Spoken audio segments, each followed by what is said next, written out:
Hello 10th class. आज सुभाषितानी chapter 5 हम करने जा रहे हैं। तो इसमें चैप्टर से रिलेटेड कुछ बातें दी हुई हैं, पहले ये पढ़ लेते हैं। ये सुभाषित यानी सुंदर वचनों के विषय में बताया है। प्रस्तुत पाठ विविध ग्रंथात् संकलितानां 10 सुभाषितानां संग्रहो वर्तते। प्रस्तुत पाठ में विविध ग्रंथों से संकलित किए गए सुभाषित वचनों का संग्रह है। संस्कृत साहित्य सार्वभौमिकम सत्यम प्रकाशयितुम। संस्कृत साहित्य के सार्वभौमिक सत्य को प्रकाश में लाया गया है। अर्थ गांभीर्य युता पदमयी प्रेरणात्मिका रचना सुभाषितम इति कथ्यते। और अर्थ की गहराई को समझते हुए पदमयी प्रेरणात्मक रचना आपके लिए कही गई है, सुभाषित कही गई है, सुभाषितानी। अयम पाठ अंशः परिश्रमस्य महत्वम्। इस पाठ अंश में परिश्रम का महत्व बताया गया है, क्रोध के दुष्प्रभाव को बताया है, सामाजिक महत्व को बताया है, सर्वेषां वस्तूनां उपादेयता और सभी वस्तुओं की उपयोगिता को बताया है, बुद्धि वैशिष्ट्यम बुद्धि की विशिष्टता इत्यादि विषयों पर प्रकाश डाला गया है। अब देखिए फर्स्ट नंबर का श्लोक है। आलस्यम हि मनुष्याणां शरीरस्थौ महान् रिपो नास्ति उद्यम शमो बंधु कृत्वा यम ना विषीदति। अब देखिए वैसे लयबद्ध तरीके से पढ़ना चाहिए, हम जल्दी में ऐसे ही पढ़ लेते हैं। देखिए पहला है अपना, आलस्य मनुष्य का सबसे बड़ा शत्रु है। ना अस्ति उद्यम शमो बंधु कृत्वा यम ना विषीदति। उद्यम के समान हमारा कोई बंधु बांधव नहीं है। उद्यम करने के बाद में, कर्म करने के बाद में कोई भी दुखी नहीं होता है। ठीक है, हमें आलस्य त्याग करके उद्यम पुरुषार्थ करना चाहिए, जो हम कभी दुखी नहीं होंगे। नेक्स्ट है अपना, गुणी गुणम वेति न वेतिम निर्गुणो बलिम बलम वेति न वेति निर्बलो पिकौ वसंतस्य गुणम न वायश करी च सिंह से बलम न मूषको। अब देखिए गुणी व्यक्ति होता है, गुणवान व्यक्ति ही गुण की पहचान कर सकता है, गुण की महत्ता को समझता है। ना वेति निर्गुणम, निर्गुण व्यक्ति जो गुणों की पहचान नहीं कर सकता है तो वो गुणों के बारे में क्या जानेगा। बलीम बलम वेति, बलवान व्यक्ति ही बल की अच्छे से पहचान कर सकता है। ना वेति निर्बलम, जो निर्बल व्यक्ति है वे बल के बारे में क्या कहेगा, कुछ नहीं। आगे है पिकौ वसंतस्य गुणम नावायस्य है। वसंत ऋतु के महत्व को एक कोयल समझ सकती है, ना कि कौवा। करी चे सिंह से बलम ना मूषक हो, एक हाथी के बल को सिंह समझ सकता है, ना कि चूहा। ठीक है, तो ये बराबरी का बल है सिंह का और हाथी का, तो वो उसके बल के महत्व को समझ सकता है। चूहा तो सोचेगा कि हाथी तो ऐसे ही है, सिंह तो ऐसे ही है, उसे क्या पता। एक होता है ना, जो समान विद्वान हैं, समान विद्वता वाले हैं, तो उनको उनके महत्व के बारे में ज़्यादा पता होता है। गुणवान व्यक्ति गुण का महत्व जानता है, बलवान व्यक्ति बल का महत्व जानता है, कोयल ही वसंत ऋतु का महत्व समझती है और हाथी के बल को सिंह ही समझ सकता है। आगे है अपना, निमित्तम उद्देश्य ही या प्रकोप्यते ध्रुवम से तस्य अपगमे प्रसीदते अकारण द्वेषी मनस्तु यस्य वै कथम जनस्तम परितोषियस्यते। अब ये थर्ड नंबर का श्लोक है। इसमें जब हमारा कोई उद्देश्य लक्षित किया हुआ है तो हम क्या करते हैं, कुपित हो जाते हैं, क्रोधित हो जाते हैं। हमारे लक्ष्य में यदि कोई बाधा आती है तो होता है ना, हमें जो काम करना है तो करना है, यदि उसको बीच में कोई व्यवधान आ रहा है तो हम परेशान होते हैं, तो कुपित होते हैं, क्रोधित होते हैं। ध्रुवम से तस्य अपगमे प्रसीदते, तो ध्रुवम यानी निश्चित रूप से उस कार्य के पूर्ण होने पर, दूर होने पर, जो आपका लक्ष्य, आपने लक्ष्य प्राप्त कर लिया तो क्या होगा, प्रसीदते, अंत में प्रसन्नता का अनुभव होता है। ठीक है, आप अपनी पूरी क्लास पढ़ रहे हो, फिर जब आप 10th पास कर लोगे उसके बाद में आपको क्या होगा, प्रसन्नता का अनुभव होगा ना। और जब तक उसके बीच में जो भी बाधाएं होंगी, जब आपको क्या करेंगी, वो क्रोधित करेंगी, अरे मेरे को पढ़ने नहीं दिया जा रहा है, मेरा एग्ज़ाम है, पढ़ाई है। उसी प्रकार से अकारण द्वेषी मनस्तौ यस्य वै कथम जनस्तम परितोषयस्यति।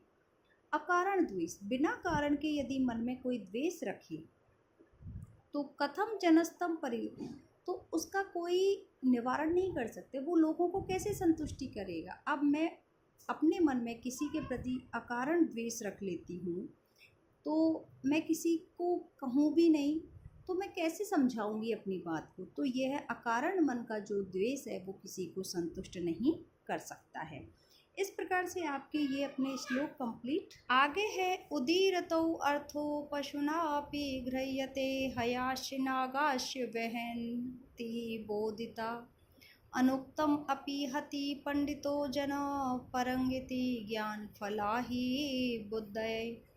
उदीरतो अर्थः कहा हुआ पशुनान अपि गृह्यते, पशुओं भी अपनी बात को समझ जाते हैं। आपको पता है पशु को आप एक जगह बांधोगे तो वो उसको आदत पड़ जाती है, उसको पता है कि मुझे यहीं बंधना है, तो वो बिना कहे अपनी जगह पे आ जाता है। उसी प्रकार से यहाँ पे कहा है उदीरतौ अर्थो पशुना अपि गृह्यते, तो कही हुई बात को या यदि हम कहेंगे भी नहीं, उस बात को पशु भी आराम से समझ जाता है, ग्रहण कर लेता है। हयाश जैसे कि घोड़ा है, नागाश जैसे कि हाथी है, वह अपने वजन को ढोने के लिए बिना कहे हुए आ जाएंगे और अपनी बात को समझ लेंगे, अपना कार्य करने लग जाएंगे। अनुक्तम अपि हति पंडितो जन, उसी प्रकार से बिना कही बात को भी विद्वान जन भी समझ लेते हैं। परिंगित ज्ञान फला ही बुद्धि है, और वह अपनी बुद्धि से, तो विद्वान जन भी बिना कहे ही बात को समझकर अपनी बुद्धि से क्या कर लेते हैं, सफल कर देते हैं, समझ जाते हैं कि सामने वाला क्या कहना चाह रहा है, हम क्या समझ रहे हैं, उसी प्रकार से। ठीक है, तो आगे है हमारा क्रोधो ही शत्रु प्रथमो नराणाम देहे स्थितो देहे विनाशनाय यथा स्थिते काष्ठगतौ ही वहिनी स एव वहिनी दह्यते शरीरम। तो क्रोध को हमारे शरीर का प्रथम शत्रु माना जाता है, तो हमारे देह में स्थित ये देह का विनाश करता रहता है। तो क्रोधित नहीं होना चाहिए, क्रोध नहीं करना चाहिए। यथा स्थितः काष्ठगतौ, जिस प्रकार से लकड़ियों में आग लग जाती है और वो जलती रहती है, लकड़ियों को जलाकर ही नष्ट करती है, उसी प्रकार से क्रोध हमारे शरीर में स्थित होता है। और जब हमें क्रोध रहता है, हमारे अंदर गुस्सा रहता है, तो हमारे देह को, हमारे शरीर को नष्ट करके ही शांत होगा। इसलिए क्रोध से दूर रहना, ठीक है, ये आपको समझाया गया है कि क्रोध नहीं करना। आगे है मृगा मृगै संगम अनुव्रजन्ति गावश्य गोभी तुरंगास्तुरंगै मूर्खाश्च मूर्खै सुधीये सुधीभि समानशील व्यसनेषु शक्यम। जैसे गुण होते हैं ना, उसी प्रकार से अन्य गुण वाला व्यक्ति मिल जाएगा, वहीं आपकी दोस्ती हो जाती है, मित्रता हो जाती है। उसी प्रकार से यहाँ पे कहा है मृगा, जो मृग है, मृगों से ही, मृगों के झुंड में चला जाएगा, अपने जैसे लोगों को देख लेगा, दोस्ती हो जाएगी, उन्हीं के साथ घूमेगा, अनुसरण करेगा, अनुचर बन जाएगा।